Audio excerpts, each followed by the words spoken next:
sir कोण अनुकोणरू आसीथिले जो माने हिंद मजदूर सभार संगठन गली भितर रही कार्यक्रम कर आसुले 8 वर्ष है आम इलेक्शन ही ना जो जो केंद्रीय संगठन तदबिर करने आसी निजे प्रेसिडेंट और जनरल सेक्रेटरी आसी आम बहुत खुशी एवं पाखे आभारी जे से ओडिशा को आसिले एवं आमको दिग्दर्शन देइछथि हमर आदर्श कोन रहिबा दरकार हाउ विल बी इंडिपेंडेंट एवं सेल्फ ड्रिवन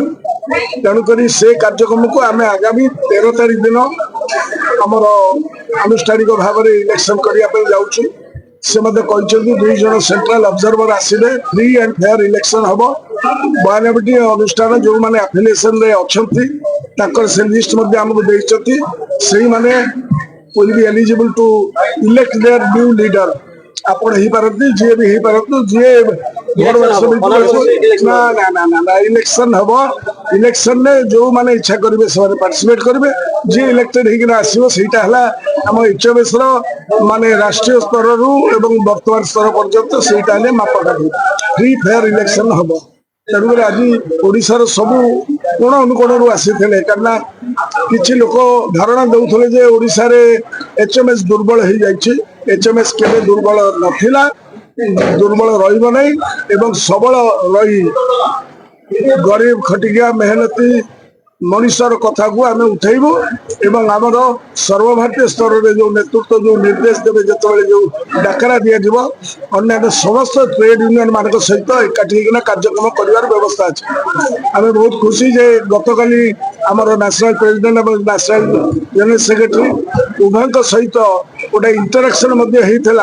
अन्य सीटू ठार आरंभ कर आरंभ कर अन्य जो 5 बड़ बड़ संगठन जो माने सेंट्रल ट्रिब्यूनल मेंबर्स अच्छा जो माने प्रेसिडेंट सेक्रेटरी अच्छा पदाधिकारी से आसी घंटाभर आलोचना तेणुक बहु बाटर जो बर्तमान दुर्दशा बर्तमान देश को घारी टंकार मूल्य 95 टकर कमुना डॉलर तुलन सी गोटे दुर्गति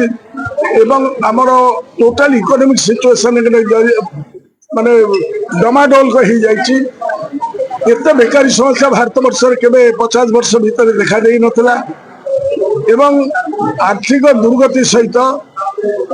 बेकारी लाचारी बेबसी भारत वर्ष बहुत उच्च रही सामना कर